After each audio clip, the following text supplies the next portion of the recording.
الله الرحمن الرحيم إذا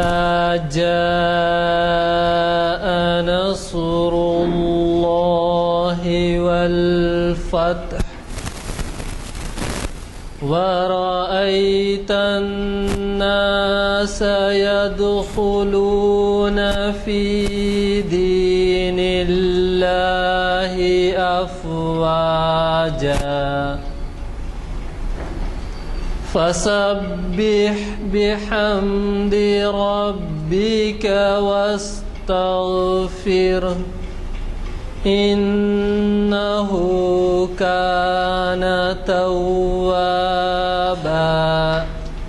صدق الله العظيم۔ پروفیسر سید جہانگیر صاحب کا خطاب ہونے والا تھا، لیکن بدقسمتی سے ابھی تک یہ اطلاع نہیں ہے کہ وہ کیا راستے میں ہیں یا نہیں آ سکے۔ یہاں سے 2-3 مرتبہ ان کو ٹرائی کیا گیا لیکن کانٹیکٹ نہیں ہو رہا ہے۔ تو اب جو ہے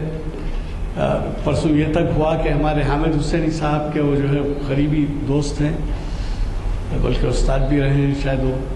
تو ان سے بھی وعدہ کیے تھے وہ آنے کا، لیکن آئے نہیں، تشریف نہیں لائے۔ تو میں آج کل اور سامع محفل جناب صاحب تشریف رکھتے ہیں، جو ابھی امریکہ سے 4-5 دن قبل تشریف لائے ہیں یا 1 ہفتہ 10 دن پہلے،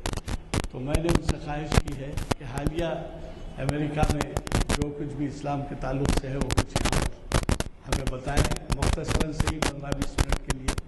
لیکن وہ کچھ اپنے تاثرات بیان کریں۔ مشکور بسم اللہ الرحمن الرحیم رب اشرح لی صدری ویسر لی امری واحلل عقدۃ من لسانی یفقہوا قولی۔ Brothers and sisters, السلام علیکم۔ میں لیکچر سننے کے لیے آیا تھا اور جناب یزدانی صاحب نے کہا کہ مقرر ہیں جو ہیں نہیں آئے ہیں یا لیٹ ہو گئے ہیں، تو اس لیے میں کچھ کہہ سکتا ہوں۔ تو میں نے کہا مجھے سوچنا پڑا کہ یہ ایسی قصہ ہے کہ موسیٰ علیہ السلام جو ہے آگ کی تلاش میں نکلے تھے، ان کو پیغمبری ملی۔ تو بہرحال آج کل جو امریکہ میں ہو رہا ہے یا دنیا میں جو کچھ ہو رہا ہے وہ ہو رہا ہے جس کو کہتے ہیں ویلیو سسٹم، ایک نظام زندگی۔ تو اسلام جو ہے نہ صرف ریلیجن ہے، اسلام دین ہے، از وے آف لائف، اور یہ way of life encompasses everything۔ ہم خالی 5 پلرز پہ زور دیتے ہیں اور بلڈنگ کو بھول جاتے ہیں، اور وہ آج کل اس بلڈنگ کو قائم نہیں کرنے کی کوشش ہو رہی ہے۔ 5 پلرز ہیں، آپ نماز پڑھتے ہیں ضرور پڑھیے، 5 وقت پڑھیے، 25 وقت پڑھیے، آپ کو کوئی پریشانی نہیں۔ زکوٰۃ دیتے دیجیے، زکوٰۃ دیجیے۔ آپ حج کو جاتے ہیں ضرور جائیے، حج کو سمجھے، مگر آپ اپنا پولیٹیکل سسٹم قائم نہیں کر سکتے، آپ اپنا اقتصادی نظام قائم نہیں کر سکتے، آپ اپنا انصافی نظام قائم نہیں کر سکتے، اور آپ اپنی فیملی ویلیو کا جو معیار ہے، جو فیملی ویلیو کا جو ڈیفینیشن ہے، اس کو ہم توڑ کر رکھ دینا چاہتے ہیں۔ اور یہی جنگ ہے جو چل رہی ہے، اور چاروں طرف مسلمانوں کا خون بہایا جا رہا ہے، وہ محض اس لیے کہ وہ اپنا نظام نہ قائم کر سکیں۔ اور اس سلسلے میں یہ اللہ کا یہ ڈیزائن ہے کہ ایک ملک نیا قائم ہوا 1776 میں، یونائٹڈ اسٹیٹس آف امریکہ۔ انہوں نے بغاوت کی انگریزوں کے خلاف اور ایک ملک قائم کیا، اور کوئی 8 سال تک یہ جستجو میں رہے کہ دنیا ان کو ایکسیپٹ کرے ایز اے فری نیشن، اور ان کو یہ 8 سال تک کوشش کرتے رہے، ان کو کسی نے ایکسیپٹ نہیں کیا، مگر پہلا جو ایکسیپٹنس ان کو آیا مسلم دنیا سے ہی آیا کہ موراکو کے بادشاہ نے پہلی دفعہ امریکہ کو ایک انڈیپینڈنٹ اسٹیٹ منظور کیا اور ان کو ورلڈ باڈی میں جگہ دی. That was in 1789. اور پھر اس کے بعد جو ہوا مسلمانوں کی تاریخ میں کبھی نہیں ہوا، وہ یہ کہ مسلمان جب نکلے عرب سے دنیا کو فتح کرتے ہوئے، تو یہ جو تھے لوگ دے وینٹ ایز فری مین، یعنی آزاد لوگ. سولجرز گئے سندھ میں اور اسپین میں، صوفیز نکلے اور سیلرز نکلے جو گئے انڈونیشیا اور ملیشیا. لیکن امریکہ میں جو مسلمان لائے گئے وہ سلیوز تھے. From early 17th century to 1860, 10 million slaves were brought in. 10 million slaves کو لایا گیا افریقہ سے. اور بڑی افسوس کی بات یہ ہے کہ بیچنے والے بھی مسلمان تھے، اور جو سلیوز لائے گئے اس میں سے 1/3 مسلمان تھے. وہ اس ملک میں نہیں آنا چاہتے تھے، ان کی کوئی خواہش نہیں تھی، اور ان کو زنجیروں میں باندھ کے لایا گیا. یہ اسلام کی تاریخ میں جو امریکہ کی ہے اس کو دیکھتے ہیں کہ this was the first wave of Muslims جو امریکہ آئے. اور ان کی تاریخ کی کتابیں اگر پڑھیں تو آپ خون کے آنسو بہائیں گے کہ انہوں نے اپنے اسلام کو کیسا قائم رکھا، اور زیادہ سے زیادہ یہ کر سکتے تھے یہ کہ اپنے ایمان کو اپنے سینے میں دفن کریں اور پھر دفن ہو جائے. ان کو کسی قسم کی آزادی نہیں تھی. یہ پہلی ویو تھی. پھر اس کے بعد فرسٹ ورلڈ وار ہوئی اور خلافت عثمانیہ کا خاتمہ کر دیا گیا. اگست 1930 میں سرد کہتے ہیں جس کو سائن کی ترکوں نے، اور وہ خاتمہ تھا خلافت عثمانیہ کا. اور ان کے سب جو مقبوضات تھے اس پہ یورپین پاورز قابض ہو گئے. اور جب یہ ٹوٹا تو مسلمانوں کی سیکنڈ ویو امریکہ میں آئی، البانیہ سے، یوگوسلاویا سے، گریٹر سیریا سے. اور یہ لوگ جو ہے بڑے اور یہ چاہتے تھے کہ کچھ اکنامک اسٹیبلٹی ان کو ملے اور پھر یہ اپنے ملکوں میں واپس چلے جائیں. انہوں نے کچھ کوشش کی، کچھ مسجدیں بنی گرینڈ ریپڈس میں، 5-6 مسجدیں بنی ان ارلی 20s. اور پھر جو لکھتے ہیں ہسٹورینز کہ ان لوگوں میں بھی اسلام کے کام کرنے کا کوئی ریسورسز نہیں تھے، اور یہ سیکنڈ ویو بھی جو ہے امریکہ میں کم ہو کے رہ گئی. پھر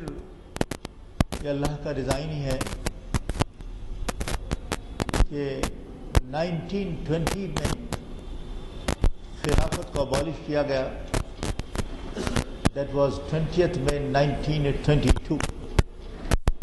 I'm not wrong. اور جس آدمی نے فتح پانے کے لیے اسلام کو یوز کیا، نیملی کمال اتاترک نے مغرب کو زبردست شکست دی گیلیپولی پہ، اور وہ بھی کے نام پہ اور جب اس کو مل گئی اس نے اسلام کو ابینڈن کر دیا، اس نے خلافہ کو ابالش کر دیا، شریعہ لا کو ابالش کر دیا، فیس کیپ کو ترکی کے سروں پر سے اتار کے پھینک دیا اور ان کو ٹاپ ہیٹ پہنا دیا۔ 1924 میں شہید ہوا اور یہ تو فرسٹ ورلڈ وار ہوئی۔ اس کے بعد سیکنڈ ورلڈ وار ہوئی جس میں millions and millions of young Europeans died, اور جس میں انڈیا پاکستان کے بھی ہنڈریڈس آف تھاؤزنڈس سولجرز ختم ہیں، جس میں کافی مسلمان تھے۔ جب یہ ہوا اور 1945 میں ٹروس ہوئی اور سیکنڈ ورلڈ وار کا خاتمہ ہوا تو یورپ کو پھر سے بسانا تھا اور یورپ کو پھر سے انڈسٹریز قائم کرنا تھا اور پھر سے ری آرگنائز کرنا تھا۔ ان کو acute shortage of manpower ہوئی۔ تو اللہ ہی کا ڈیزائن ہے کہ جب ان کو شارٹیج ہوئی تو انہوں نے،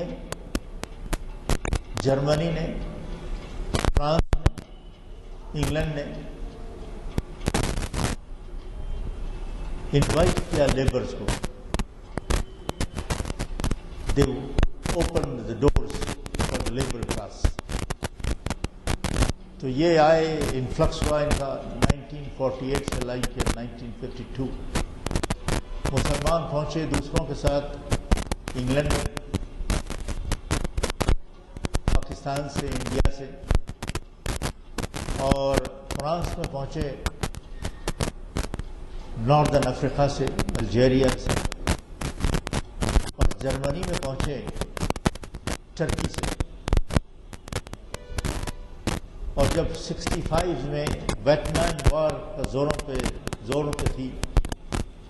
اور امریکہ کو ضرورت تھی اسکلڈ لیبر کی، جانسن ایڈمنسٹریشن نے امیگریشن کے دروازے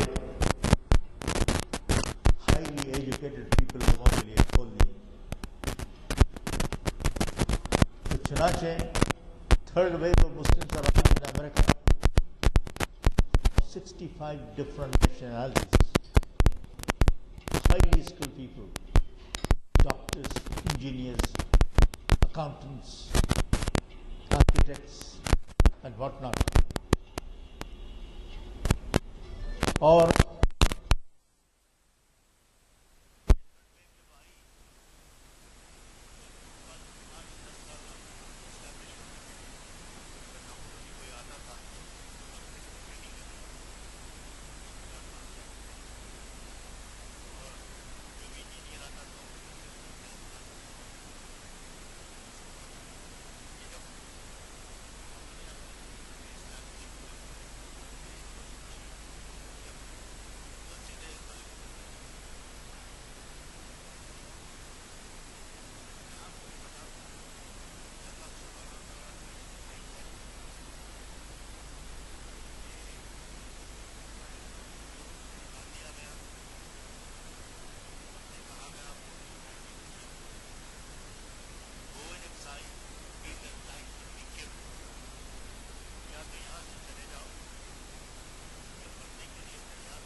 ہمیشہ سے تھی، مگر اپ انٹل 1960 جب میرے دوست صاحب امریکہ پہنچے تو یہاں پہ جیسے میں نے میڈیسن کی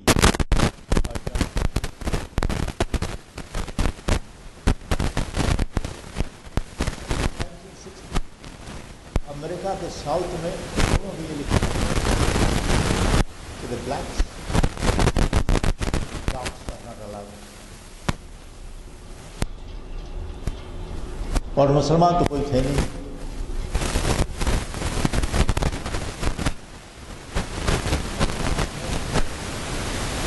تو ہمارے جو کزنس ہیں وہ امریکہ کی فارن پالیسی کو کنٹرول کرتے ہیں، بلکہ پوری دنیا کی فارن پالیسی وہی چلاتے ہیں. اور میں نے جیسا کہا کہ 65 میں جو مسلمان آئے جن کو ریڈ کارپیٹ ٹریٹمنٹ ملا from 1965 to by the end مسلمانوں نے کوئی 1250 مساجدیں یا سینٹرز قائم کیے، اسکولز قائم کیے. اور پھر یہ ہوا کہ 9/11 ہوا. 9/11 کا ایک انڈائریکٹلی اپوزٹ ریئیکشن ہوا. وہ ریئیکشن یہ ہے کہ اس دنیا میں for the first time in the history Islam is talked about 24/7 in every home. ہر گھر میں اسلام کی بات ہوتی ہے، چاہے وہ نگیٹیولی کیوں نہ ہو، اور 24 گھنٹے یہ بات ہوتی ہے. تو چونکہ مقرر آ چکے ہیں، میں اس بات کو ختم کرتا ہوں. اب مجھے ایک دم یہ خیال آیا کہ میں یہاں کیوں نہ اس ٹاپک پہ بات کروں. ٹاپک یہ ہے کہ مسلمانوں کی مغرب سے 3 مدبھیڑیں، 2 مدبھیڑیں ہم کو معلوم ہے، اور ایک تیسری جو مدبھیڑ چل رہی ہے اس کا کیا حشر ہونے والا ہے، اور اس میں مسلمانوں کو خاص طور پہ امریکن مسلمانوں کو کیا رول ادا کرنا ہے. تو انشاءاللہ کبھی میں اس ٹاپک پہ آگے بات کروں گا. Thank you very much for listening. السلام علیکم. الحمد للہ رب العالمین والعاقبۃ للمتقین والصلاة والسلام على سید الانبیاء والمرسلین وعلى آلہ وصحبہ الغر المیامین اجمعین. بزرگوں اور دوستوں،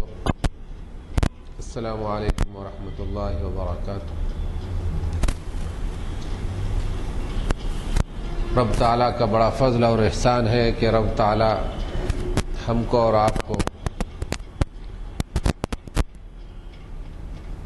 اس کے دین کے متعلق سننے اور سنانے کا موقع عطا فرما رہا ہے. اور یقیناً یہی وہ مقصد ہے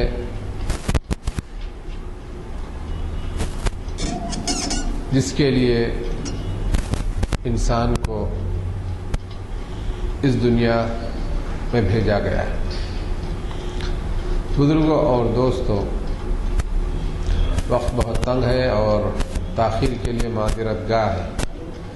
ہم سابق میں وقت کی حفاظت اور وقت پر اپنے کام کے آغاز کے لیے گھڑیاں پہنا کرتے تھے، لیکن حیدرآباد کی ٹریفک کا ماحول یہ ہے کہ جب آدمی سڑک پر چلتا ہے تو ساری گھڑیاں بیکار ہو جاتی ہیں اور سڑک کی گھڑی سے ہم کو چلنا پڑتا ہے. تو اس کی لیے میں آپ تمام حضرات سے معذرت خواہ ہوں کہ تاخیر ہوئی ہے، اور یہ تاخیر خارج از قدرت ہے، ممکن آپ سب کے لیے مقبول ہوگی. بزرگوں اور دوستوں، جس موضوع پر ہم کو اور آپ کو سننے اور سنانے کا موقع آج مل رہا ہے وہ تاریخ اسلام اور سیرت النبی صلی اللہ علیہ وسلم کے موضوع. میں سمجھتا ہوں اور مجھے یقین ہے کہ مسجد عالیہ کی غیر معمولی محفلوں کے سامعین کے لیے تاریخ اسلام یا سیرت النبی صلی اللہ علیہ وسلم کا موضوع بہت نیا نہیں ہے، لیکن احقر آپ حضرات کے سامنے کچھ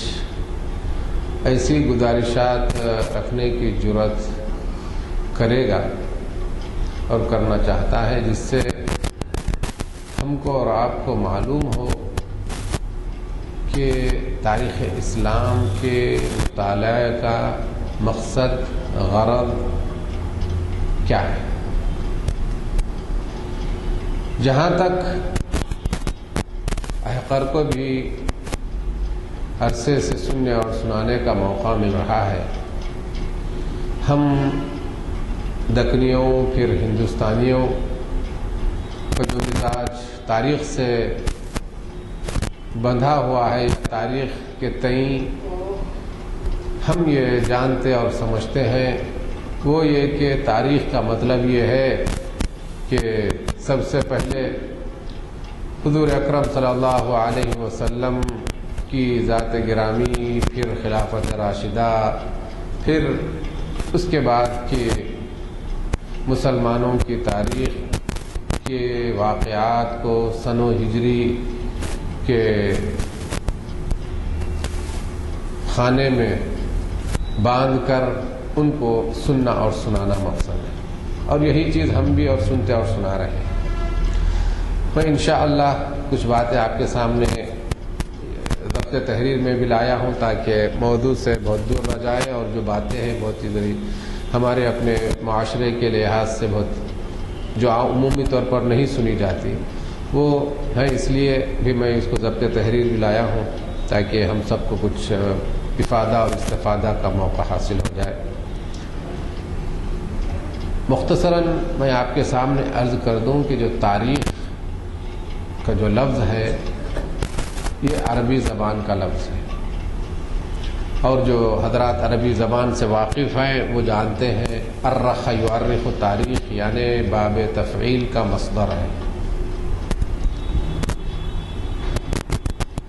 بزرگان دین اور مورخین اسلام نے اس لفظ کی خوب تحقیق کی ہے اور بتلایا ہے کہ تاریخ کس کو کہتے ہیں، تاریخ کی اسلام میں کیا اہمیت ہے، اور اگر ہم تاریخ اور خاص طور پر تاریخ اسلام یا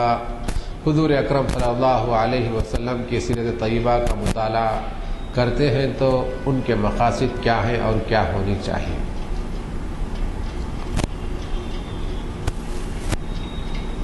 یہ باتیں ہمارے ہندوستانی معاشرے میں بہت کم عام ہیں۔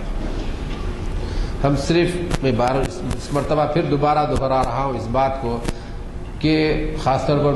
میرے نوجوان ساتھی جو یہاں موجود ہیں ان کے ذہن و دماغ میں یہ بیٹھ جائے کہ ہمارا مقصد صرف سیرت کے بارے میں معلومات حاصل کر لینا یا تاریخ اسلام کے بارے میں سن و ہجری کے ساتھ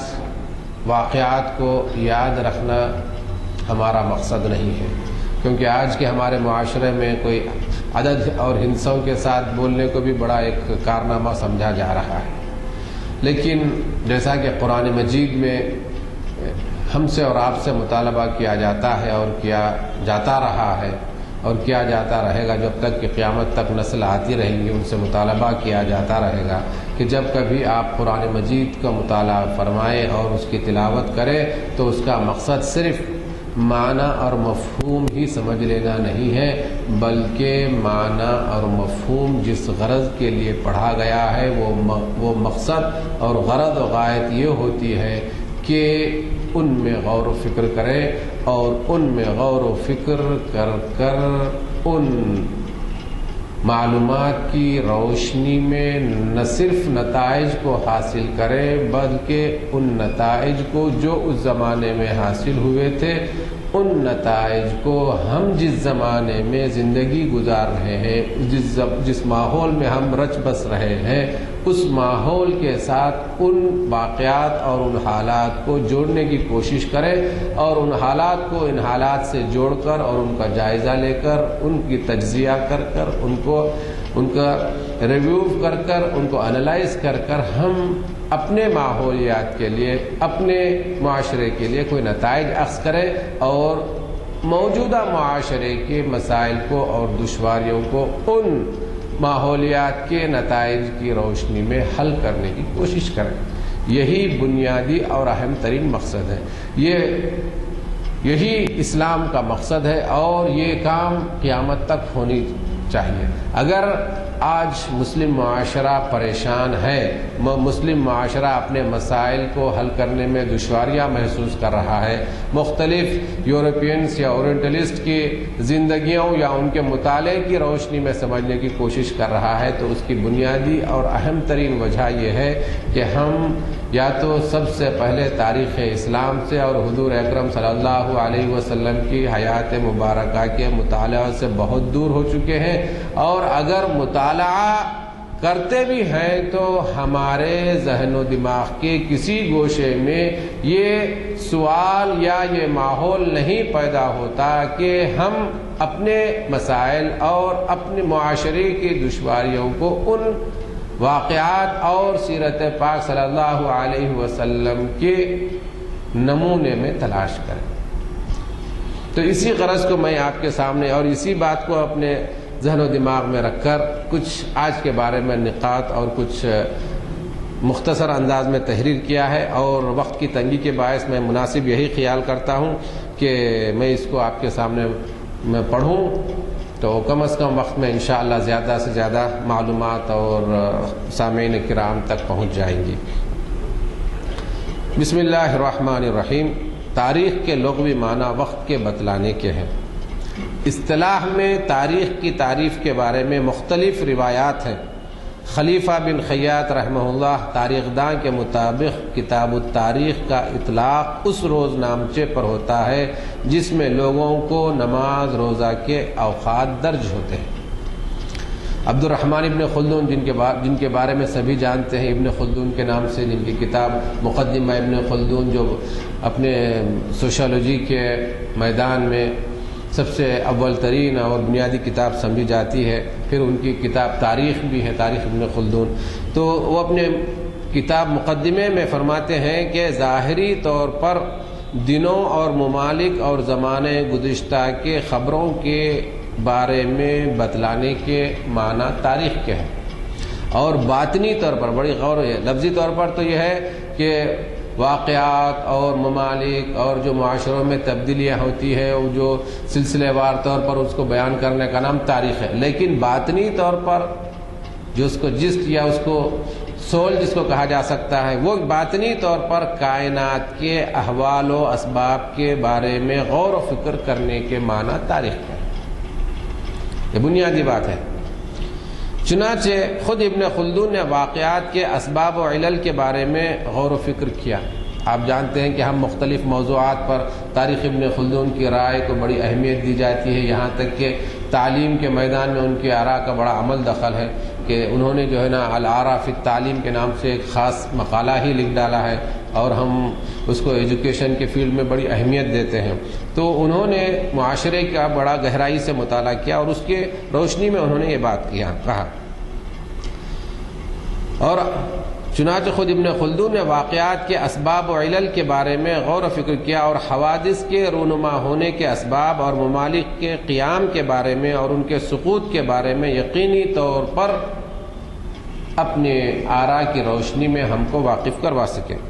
پھر اس کے بعد امام عبد الرحمن سخاوی رحمۃ اللہ علیہ مذکورہ بالا میدانوں کے علاوہ جنگوں کے واقعات اور اسباب کے علاوہ ابتدائے آفرینش کے ساتھ انبیاء کرام کے واقعات کے علاوہ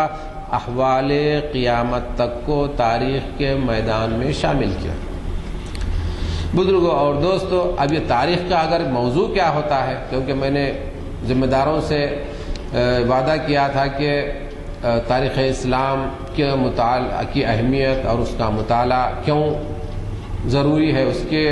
روشنی میں کچھ گفتگو کرنے کے وعدہ کیا تھا، تو اسی روشنی میں یہ معلومات آپ کے سامنے فراہم کر رہا ہوں۔ اس کا موضوع تاریخ کا موضوع ہے۔ جیسا بھی آپ جو ہے نا کسی بھی فن کو آپ جانتے ہیں تو اس فن کے بارے میں 3 چیزوں کا جاننا ضروری ہوتا ہے۔ سب سے پہلے اس فن کی تعریف کیا ہے، پھر اس فن کا موضوع کیا ہے، یعنی مطلب ہے کہ اس میں کس سے بحث کی جاتی ہے، پھر اس کے بعد اس فن کو حاصل کرنے کی غرض و غایت کیا ہے، مقاصد کیا ہے۔ تو اس علم تاریخ کا جو موضوع ہے وہ ہے انسان اور وقت، یہ دونوں چیزیں، انسان اور وقت، یعنی کس وقت میں کیا انسان کیسے رہا، کیا اس کے ساتھ حالات درپیش ہوئے، کن حالات سے وہ دوچار ہوا، ان تمام حالات سے گفتگو جس فن میں کی جاتی ہے وہ علم تاریخ ہے۔ عصر حاضر میں سید قطب مرحوم جو ہے نا بڑے مفکر گزرے ہیں، اور بلکہ انہوں نے جو اپنا تاریخی جملہ کہا ہے ہمارے آج کے مسلمانوں کو سمجھنے کے لیے، جب وہ امریکہ کا دورہ کیا تو وہاں پر مصر کی حکومت انہیں بھیجی تھی کہ بھئی جا کر امریکہ کا تو مطالعہ کیا، امریکہ کا مطالعہ کریں اور وہاں کے معاشرے کے بارے میں جانکاری کے حاصل ہمارے معاشرے کو اس سے کچھ فائدہ ہو۔ تو انہوں نے جب وہاں جا کر رہا تو سید قطب مرحوم نے کہا کہ امریکہ میں اسلام کو پایا لیکن مسلمانوں کو نہیں پایا، امریکہ میں اسلام کو دیکھا لیکن مسلمان نہیں ملے، اور مصر میں مسلمان نظر آئے، مسلمانوں سے خوب ملاقاتیں ہوئی لیکن اسلام نظر نہیں آئے۔ یہ سید قطب صاحب کے یہ سید قطب صاحب اور ان کے اور ایک بھائی محمد قطب صاحب بڑی دین کی خدمت کی، اسلام کے بارے میں کافی کتابیں لکھی، ان کی تفسیر مختلف موضوعات پر، یہاں تک کہ جو ہے نا جمال عبد الناصر صاحب کے زمانے میں جیل کے پھر شہید بھی ہوئے جیسا ہم سنتے ہیں۔ تو عصر حاضر میں سید قطب مرحوم نے تاریخ کے بارے میں بتلاتے ہوئے کہا کہ تاریخ کا مطلب حوادث و واقعات نہیں ہے، تاریخ کا مطلب حوادث اور واقعات کو بیان کرنا نہیں ہے، بلکہ ان واقعات اور حوادث کی تفسیر بیان کرنا ہے، ان واقعات اور حوادث کی تفسیر بیان کرنا ہے۔ وقت کی تنگی ہے، ممکن ہم وہاں تک نہیں پہنچ پائیں، لیکن یہ واقعات کی تفسیر کے بارے میں کیسا ہے، جیسا کہ اب ہم سیرت النبی صلی اللہ علیہ وسلم کا مطالعہ فرما رہے ہیں، ہم سیرت النبی کے حوالے سے تو نہیں میں عرض کروں گا، لیکن ایک بہت مشہور ترین واقعہ کہ روشنی میں آپ سے میں بات کہوں گا تو آپ کو معلوم ہوگا کہ یہ سیرت النبی اور تاریخ اسلام کی تفسیر کا مطلب کیا ہے۔ جیسے مثال کے طور پر آپ جانتے ہیں کہ حضور اکرم صلی اللہ علیہ وسلم کے اپنے رفیق اعلیٰ سے جا ملنے کے بعد مسلمانوں خاص طور پر مہاجرین اور انصار کا جو ماحول ہوا، آپ اور ہم سبھی جانتے ہیں کہ مہاجرین اور انصار کے درمیان تلواریں تک بھی نکلنے کی نوبت آ گئی کہ خلافت کس کے حق میں جائے گی، یا انصار میں سے خلیفہ بنیں گے یا مہاجرین میں سے انصار بنیں گے، ہم خلیفہ بنیں گے۔ تو ایسے ماحول میں بڑا مسجد نبوی میں اور خود صاحب نے ساعدہ میں جیسا کہ بتلایا جاتا ہے کہ بڑا غیر معمولی گہما گہمی کا ماحول تھا۔ ایسے ماحول میں جیسا یہ تو آپ کی سیرت بیان کر رہے ہیں، لیکن ایسے ماحول میں آپ ایک حادثہ رونما ہوتا ہے، اور حادثہ کا مطلب میں وہ بھی آپ کے سامنے عرض کر دوں، ممکن ہو آج کل ہمارے نوجوان یا اردو ہماری صحافت کی روشنی میں ہم حادثہ کا مطلب یوں چاہتے ہیں کہ جو غمناک خبر ہو، جیسے کوئی جو ہے نا ٹکر ہو گئی یا کوئی ایسے آدمی کے ساتھ ایسا معاملہ پیش آیا جس کی وجہ سے اس کو نقصان سے دوچار ہونا پڑا، تو اس کو حادثہ کہتے ہیں۔ اور عربی زبان میں حادثہ کا مطلب حدثہ سے اس کا استخلاص ہے، اور حدثہ سے اسے ایکسٹریکٹ کیا گیا۔ حدثہ کے معنی حدثہ یحدث حدثن کا معنی یہ ہے کہ شیء لم یکن کان و انتہا، یعنی ایک چیز کا وجود نہیں تھا، وجود میں آئی، پھر اس کا وجود ختم ہوگا، اس کا معنی حادث۔ اسی وجہ سے جو ہے نا منطقین یہ بیان کرتے ہیں کل شیء حادث، کہ ہر چیز حادث ہے۔ کیوں؟ کیونکہ جس کسی چیز پر تغیر رونما ہوتا ہے وہ چیز ختم ہونے والی۔ حادث کا مطلب جو چیز کل نہیں تھی آج ہے، پھر کل نہیں ہوگی، اس کا مطلب حادث ہے۔ تو ایسے ماحول میں حضرت خود صاحب نے سعادہ مسجد نبوی کے جو بالکل قریب تھے، وہاں پر ایک واقعہ رونما ہوا، اتنا کوحرام کا عالم ہے۔ حضرت سیدنا عمر رضی اللہ عنہ اور سیدنا ابوبکر رضی اللہ عنہ، تمام اجل صحابہ کے درمیان جو ماحول تھا، جو واقعات ہیں وہ سبھی اچھی طور پر جانتے ہیں۔ بزرگوں اور دوستوں، اور اگر آپ سیرت النبی صلی اللہ علیہ وسلم کی بیان کرنے کے سلسلے میں عرض فرمائیں، اور سیرت النبی صلی اللہ علیہ وسلم کا مطلب بھی یہ نہیں کہ صرف جو ہے نا حضور اکرم صلی اللہ علیہ وسلم کی حیات مبارکہ سے متعلق ہی مورخین اس بات پر اتفاق ہو گئے، علماء کرام کا، علماء اسلام کا اس بات پر اتفاق ہے کہ حضور اکرم صلی اللہ علیہ وسلم کے اس دنیا میں تشریف لانے کے بعد سے لے کر آپ کے اپنے رفیق اعلیٰ سے جا ملنے کے بعد پھر خلافت راشدہ، اس کے بعد حضرت سیدنا امام حسن رضی اللہ عنہ کی 6 ماہ کی حکومت تک جو کچھ بھی حالات ہوئے اس کو تاریخ اسلام کے نام سے یاد کرتے ہیں، اور تاریخ اسلام کا نام اصطلاحاً کہا جا رہا ہے۔ اس کے بعد کے جو ماحولیات جو مسلمانوں سے متعلق ہے اس کو تاریخ اسلام کا نام نہیں دیتے ہیں، بلکہ اس کو کہا جاتا ہے کہ مسلمانوں کی تاریخ، کیونکہ حضور اکرم صلی اللہ علیہ وسلم نے پوری قیامت تک آنے والے مسلمانوں کے لیے جس چیز میں ہدایت کو مقرر فرمایا، ہدایت لینے کے لیے ہدایت عطا فرمائی، وہ ہے اپنی حیات مبارکہ کے بعد خلفائے راشدین کی زندگیوں سے ہدایت لینے کے بارے میں فرمایا، کیونکہ اور فرمایا آپ نے کہ الخلافت علی منہاج النبوہ ستکون 30 عاما، کہ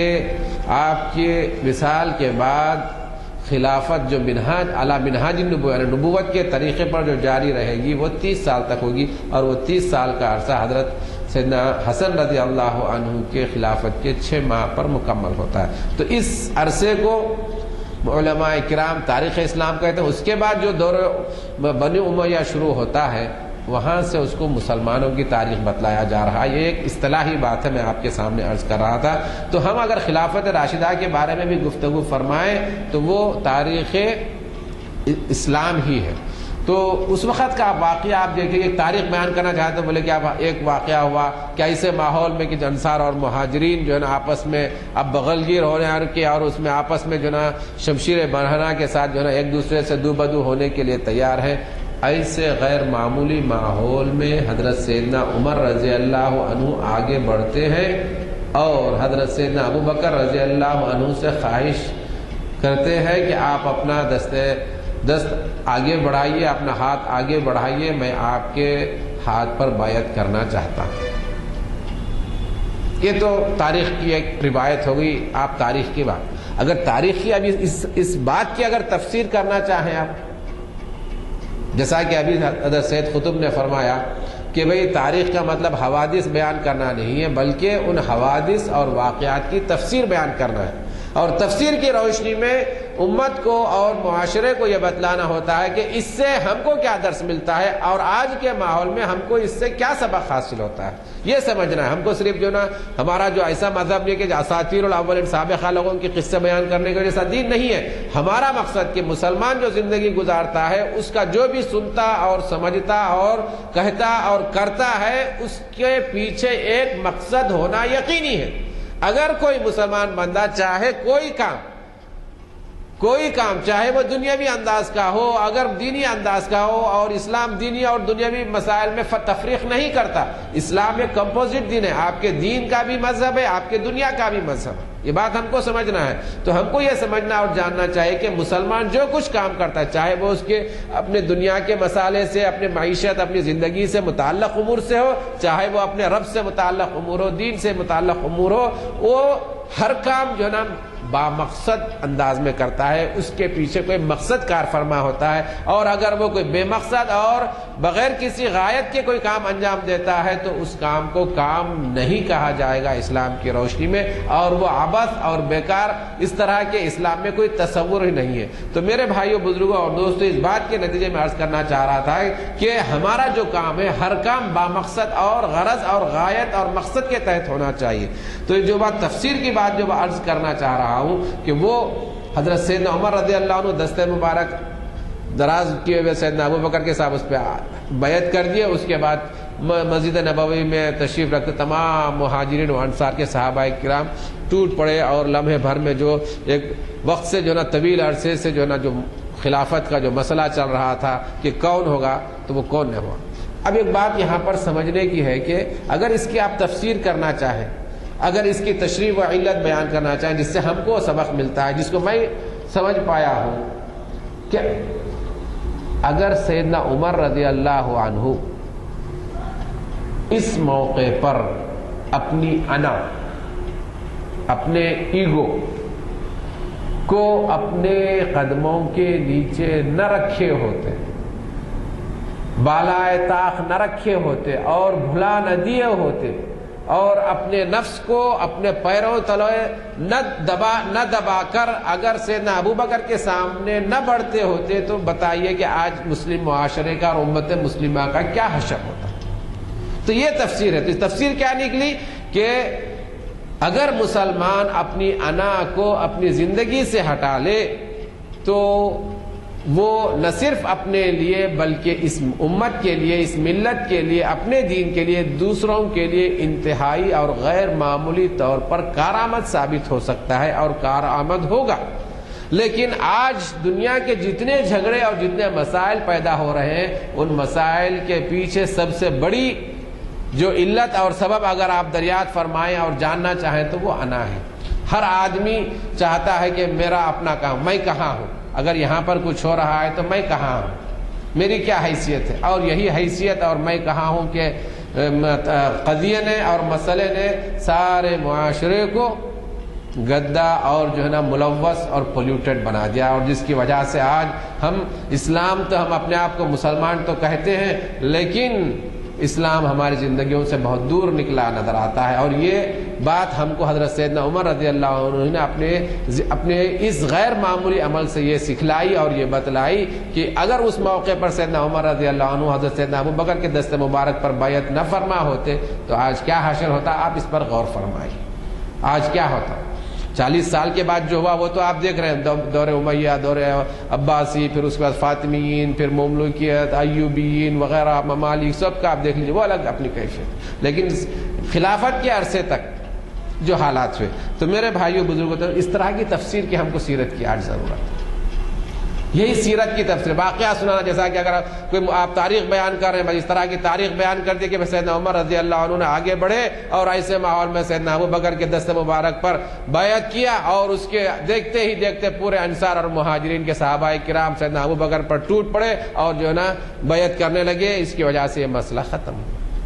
تو میرے بھائیوں بزرگوں اور دوستوں، سید قطب یہ فرماتے ہیں، تو کہتے ہیں تاریخ کا مطلب حوادث و واقعات نہیں ہے بلکہ ان واقعات اور حوادث کی تفسیر بیان کرنا ہے۔ یہ بات اس لیے بھی آپ کے سامنے عرض کر رہا ہوں کیونکہ مسجد عالیہ کی جانب سے مسلسل برسا برس سے تاریخ اسلام کے نام سے اور مختلف موضوعات سے سینکڑوں اب تک تقاریر ہو چکے ہیں، لیکن ہم ان تقاریر کی روشنی میں ہم کو ان بٹوین دا لائن اس کو ہم کو جاننے اور سوچنے کی ضرورت ہے کہ یہ تاریخ اسلام جو سننے اور سنانے جا رہے ہیں، ہم کو کیا اس سے حاصل ہو رہا ہے، کیا واقعی تاریخ اسلام کا جو ہم سن رہے ہیں اور سنا رہے ہیں، جو مطالعہ کر رہے ہیں، کچھ اس سے ہم کو حاصل ہو رہا ہے، کچھ ہم آج کے ماحولیات کی روشنی میں تاریخ اسلام کی روشنی میں آج کے حالات اور ماحولیات کے حل کو تلاش کرنے کی کوشش کر بھی رہے ہیں یا نہیں۔ اگر نہیں تو پھر وہ ایسے ہی جیسا کہ ہم قرآن مجید پڑھ رہے ہیں لیکن قرآن مجید میں کیا لکھا ہوا ہے نہیں معلوم۔ تو مائی بھائیوں بزرگوں اور دوستوں، تو تاریخ کا مطلب حوادث و واقعات نہیں ہے بلکہ ان واقعات اور حوادث کی تفسیر بیان کرنا ہے۔ خلاصہ کلام یہ کہ تاریخ ایک نظری علم ہے جس میں زمانے میں رونما ہونے والے واقعات، جس میں ان کے واقعات معینہ اور ان کی تفسیر اور تعلیل بیان کی جاتی ہے۔ اگر یہ حالات ہوئے تو کیوں ہوئے ہیں اور ان کے پیچھے کیا عوارض کار فرمات ہیں۔ اس علم کے دو جانب ہیں، دو پہلو ہیں، ایک روایت کسی واقعہ کا نقل کرنے کے ہیں اور دوسرا اس واقعے کی علت بیان کرنا ہے۔ کتنی بڑی بات ہے، ایک واقعہ بیان کرنا جو کوئی بھی بیان کر سکتے ہیں، لیکن علت بیان کرنا بہت بڑی بات ہے۔ یہ سبب کیا ہے اس کا، علماء کرام نے علم تاریخ کو ان علوم میں شمار کیا ہے جو اسلامی شریعت کی خدمت کرتا ہے۔ حضرت امام سفیان ثوری رحمہ اللہ فرماتے ہیں کہ جب راوی روایت میں کذب اور جھوٹ کا ارتکاب کرنے لگے تو ہم ان کے لیے تاریخ کا استعمال کرنے لگے۔ چنانچہ کبار محدثین کرام حضرت امام بخاری، امام مسلم، امام احمد بن حنبل و امام ترمذی نے علم تاریخ کے ایک حصے کے طور پر استعمال کیا۔ علم تاریخ کو ایک حصے کے طور پر، یعنی حدیث شریف اور راویوں کے علم کے لیے ایک حصے کے طور پر اس کو استعمال کیا۔ آپ دیکھتے ہیں کہ اس میں نام پڑ گیا کہ اسماء الرجال، علم و اسماء رجال نام ہی پڑ گیا حدیث شریف. کیوں؟ کیونکہ جب حدیث شریفہ میں بہت سارے لوگ جھوٹ بولنے لگے, کچھ اپنی طرف سے لگانے لگے, تو یہ چیز رونما ہوئی. تو مطلب یہ ہے کہ ہم جو تاریخ کا مطلب یہ جو سمجھتے ہیں کہ صرف سیرت النبی یا اسلام کے واقعات یا جنگوں کے واقعات کا نام ہی تاریخ اسلام نہیں ہے, بلکہ یہ علم شریعت سے اس کا گہرا اور اٹوٹ اس کا تعلق ہے, رشتہ ہے. اور اس بنا پر کہ کتابیں مرتب کی گئیں, بنا بری علماء کے لیے ضروری ہے کہ علم تاریخ کو منہج سلیم پر حاصل کرے. علم تاریخ کو یوں ہی جہاں بھی کچھ لکھا ہوا نہ لے, بلکہ اس کا منہج سلیم جو صحیح تاریخ ہو سکتا ہے کہ واقعی اگر اس کو روایت کیا ہے, یہ فلاں تاریخ اور فلاں نام انہوں نے درج کیا ہے, تو کہاں سے اس کو اخذ کیا ہے, اس کے جو ہے نا اصل مصدر کون ہے, اس کا منبع کون ہے, اس کا مرجع کون ہے, اس کو جاننے کی ضرورت ہے. بزرگوں اور دوستو, عصر حاضر میں تاریخ کی اہمیت بڑھ گئی ہے اور اسے اقوام اور ان کی تربیت کے لیے استعمال کیا جانے لگا. تاریخ کی اہمیت کیا ہے آپ جاننا چاہیں تو آج جو ہے نا ہندوستان میں بھی آج بڑی اس میں جو ہے نا گہری دلچسپی لے رہا ہے, اور اس سے گہری دلچسپی آج یہود لے رہے ہیں جن کی کوئی تاریخ نہیں تھی, جن کی تاریخ پوری شر اور جو ہے نا شر سے بھری ہوئی ہے, جن کی تاریخ صرف انسانیت کو نقصان پہنچانے پر ہے, وہ تمام چیزوں کو بھلا کر اپنی ایک نئی تاریخ کو کریٹ کر رہے ہیں, جس سے اپنے بچوں کو یہ تعلیم دینا چاہتے ہیں کہ ہم ہی اس زمین کے وارث ہیں اور ہم ہی اس زمین سے کے جو ہے نا حاکم ہیں. یہ جتنی انسانیت بستی ہے روئے زمین پر, یہود کے علاوہ وہ سب کے سب ان کے غلام ہیں اور ان کی خدمت کے لیے, اور ان کو جب چاہے جتنی اپنی مصلحت کے لیے ان کو گاجر مولی کے لیے کاٹنا ضروری ہے, اور اس کاٹنے کو وہ ثواب قرار دیتے ہیں. اور دوسرا مقصد بتلاتے ہیں کہ بیت المقدس جہاں پر وہ قابض ہیں, وہاں پر ہیکل سلیمانی کو نصب کرنا ان کا اہم ترین اور بنیادی فرض اور مقصد سمجھتے ہیں. یہ ان کی کہیں معلوم نہیں, لیکن یہ کریٹڈ فیبریکیٹڈ ان کی ہسٹری ہو رہی ہے. لیکن ہمارے ہاں جو اسلام جس کے پاس اتنی غیر معمولی اور عظیم ترین تاریخ ہے, آپ جانتے ہیں کہ آج ہمارے علماء اور ہم جاننے پوچھنے والے متخصص, جس کو اسپیشلائز اسکالر جس کو کہا سکتے ہیں, کہ وہ تاریخ کے حالات سے ناواقف ہونے کی وجہ سے آج مسائل کے حل کرنے میں دشواری محسوس کر رہے ہیں. تو بزرگوں اور دوستوں,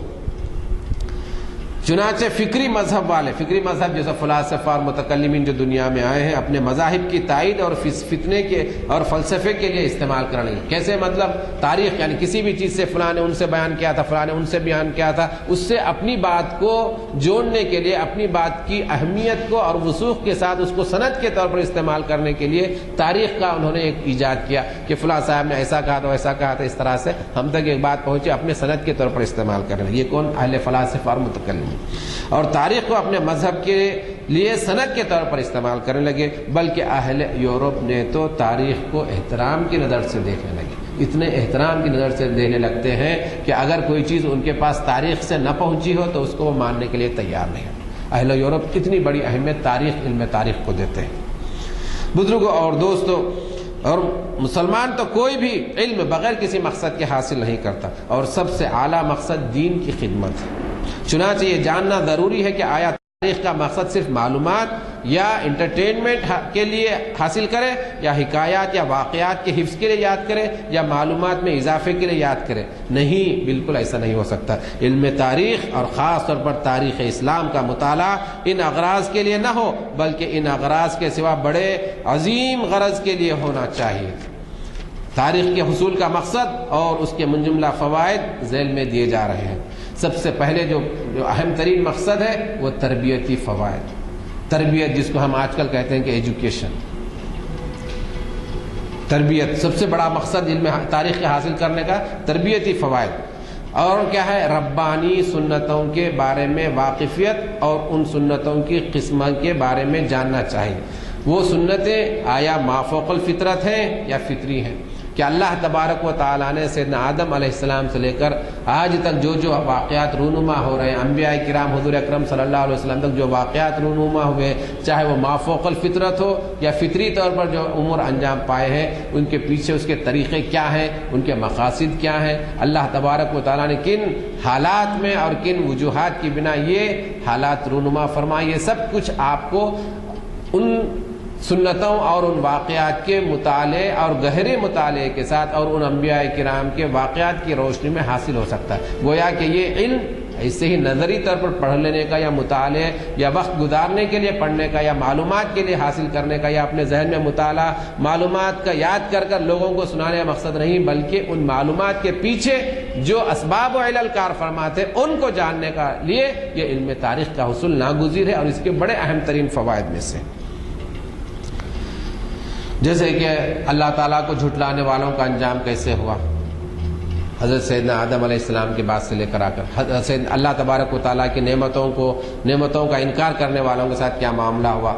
انبیاء کرام کو جھٹلانے والوں کے ساتھ کیا انجام ہوا، نیک لوگوں کو جو نا ستانے اور نیک لوگوں کو تکلیف پہنچانے کا انجام اللہ تبارک و تعالیٰ نے کیا فرمایا. یہ تمام چیزیں جو نا یہ تاریخ کی روشنی میں ہم کو اور آپ کو مل سکتے ہیں اور یہ ان کے فوائد اور یہ غیر معمولی مقاصد اور فوائد ہیں اس کے. پھر اسی طرح سے اللہ تبارک و تعالیٰ حکومتوں کو لوگوں کے درمیان گھماتا، کیا وجہ ہے، کن وجوہات کی بنا پر ایسا. کل کوئی صاحب گورنر یا حاکم یا جو ہے نا فرما روا تھے، آج کوئی دوسرے صاحب ان کی جگہ ہو گئے. کیا اسباب و علل ہیں اس کے؟ ایسے ہی نہیں کہ انہوں نے ایسا کیا تو ایسا ہو گیا. ان اسباب کو جاننے کا بھی، ان اسباب کو بھی کیسے ہم جان سکتے ہیں، وہ جو ہے نا تاریخ کی روشنی میں ان کی زندگی میں کیا کیا حالات رونما ہوئے ان کو سب کو انالائز کرنے پڑے گا، اس کا سب کا تجزیہ کرنا ہوگا. تو یہ جو ہے نا کام، یہ جو ہے نا تاریخ کا مقصد ہے. جیسے ہی واقعہ ایسا ہوا تھا ایسا ہوا انہوں نے کر دیا، ایسا نہیں بات ہے. پھر اس کے بعد سب سے اور بات عرض کر رہا ہوں کہ حکومتیں جو گرتی ہیں ایک کے بعد دوسری حکومتیں آتی ہیں، کیوں ہوتی ہیں؟ فراوانی کی بنا بدعمالیوں اور بدامنی کی وجہ سے امتوں کا زوال. فراوانی مطلب ہے کہ لیگزریس لائف. اس لیگزریس لائف میں انسانوں میں اگر بدعمالی پھیل جائے اور جو ہے نا ظلم پھیل جائے تو پھر ایسی امت اور ایسے فرما رواؤں کا زوال یقینی ہے. یہ بھی چیز ہم کو کہاں سے ملتی ہے؟ تاریخ کے مطالعے سے اور قرآن مجید اور جو ہے نا احادیث شریفہ کے واقعات کی روشنی میں ہم کو یہ چیزیں ملتی ہیں. پھر اسی طرح سے ظلم کے عام ہونے اور انصاف کے ترک کرنے کی وجہ سے قوموں کی ہلاکت، یہ بھی تاریخ کے مطالعے سے ہم کو یہ معلوم ہوتا ہے. پھر اس کے بعد قوموں کے زوال کے لیے وقت مقرر ہے. اللہ تبارک و تعالیٰ کی بارگاہ میں ہر کام کے لیے ایک وقت مقرر ہے. یہ بات ہم کو سمجھنے کی ضرورت ہے کہ آج وہ ایسا ہٹ گیا وہاں سے یا ہٹا دیا گیا تو اس کے جو ہے نا اللہ تبارک و تعالیٰ کے پاس ایک خاص وقت مقرر تھا، اس کی وجہ سے یہ چیز رونما ہوئی ہے. مسلمان اللہ کی مدد کے مستحق ہے. اگر اس دنیا زمین پر اگر کوئی اللہ تعالیٰ کی مدد کے مستحق اور نصرت کے مستحق ہیں اولین طور پر وہ صرف مسلمان ہیں. لیکن ایسا کیوں نہیں ہوتا کہ فوراً مسلمانوں کی مدد نہ کی جاتی ہو اور مسلمان فوراً ہی جو ہے نا کامیاب نہیں ہوتے؟ اس کی عرض کرتا ہوں، مسلمانوں کا آزمایا جانا بھی سنت الہی کا حصہ ہے. یہ بھی ہم کو معلوم کہاں سے ہوتا ہے؟ تاریخ کے حوالے سے. مسلمانوں کو آزمایا جانا، آپ کو معلوم ہے یہاں پر واقعات بیان کرنے کی گنجائش نہیں ہے. اس وقت آپ یاد کیجئے کہ حضرت خباب بن ارت رضی اللہ عنہ حضور اکرم صلی اللہ علیہ وسلم کی بارگاہ میں تشریف لائے اور فرمایا کہ یا رسول اللہ، کفار قریش کا جو نا ظلم حد سے بڑھ گیا ہے، اس کے لیے کچھ دعا فرمائے. تو حضرت حضور اکرم صلی اللہ علیہ وسلم کا چہرہ انور جو ہے نا سرخ ہو گیا اور فرمایا کہ تم کو معلوم نہیں کہ سابقہ امتوں میں آزمائش کے طور پر ان کے جسموں پر لوہے کی کنگیاں چلائی گئیں، لوہوں کی کنگیاں ان کے جسموں پر چلا کر ان کے ہڈیوں سے گوشت کو الگ کیا گیا، تب بھی وہ اف تک نہیں کیے. اب تو تم کو ایسی بات ہی نہیں، ایسے اتنے سخت حالات سے ابھی دو چار بھی نہیں ہوئے اور تم کہہ رہے ہو کہ اللہ تعالیٰ سے میں مدد کے لیے دعا کروں. یہ ابھی ابتدائی اسلام کا واقعہ ہے. ابھی حضور اکرم صلی اللہ علیہ وسلم مکہ مکرمہ میں بھی تشریف فرمائے. تو یہ بھی اللہ تعالیٰ کی سنت ہے کہ مسلمانوں کو آزمایا جائے. تو یہ بھی کہاں سے معلوم ہوگا ہم کو؟ یہ تاریخ کے مطالعے کے فوائد میں سے ایک بات ہے کہ مسلمانوں کا آزمایا جانا سلطنت الہی کا حصہ ہے اور یہی حال مسلمانوں پر صادق آتا ہے. اسی طرح سے حق جو تاریخ سے بات ہم کو معلوم ہوتی ہے اس کا جو فائدہ ہے، حق و باطل کے درمیان کشمکش سنت الہی ہے. حق و باطل کے درمیان کشمکش کا دنیا میں پایا جانا یہ سنت الہی ہے. یہ اللہ کا منشے کے مطابق ہوتا ہے، اس میں کسی کو پریشان ہونے کی ضرورت نہیں. لیکن ایک مسلمان ہونے کی حیثیت سے اس کا یہ فرض ہوتا ہے کہ وہ کس حصے کو یا کس جانب کو، کس پہلو کو اختیار کرتا ہے، آیا وہ حق کو اختیار کرتا ہے یا باطل کو اختیار کرتا ہے، اور اس کو جاننے اور سمجھنے کے لیے آپ کے سامنے حضرت سیدنا امام حسین رضی اللہ عنہ اور جو ہے نا یزید کا واقعہ بہت ہی واضح طور پر مثال کے طور پر پیش کیا جا سکتا ہے۔ تو میں اپنی بات کو یہیں پر تمام کرتا ہوں، اور رب تعالیٰ سے دعا ہے کہ ہم کو تاریخ کے مطالعے کو اس غرض سے اور اس کے مقاصد سمجھنے کی غرض سے کرنے کی توفیق عطا فرمائے۔ وصلی اللہ تعالیٰ علی خیر خلقہ سیدنا محمد وآلہ وصحبہ اجمعین۔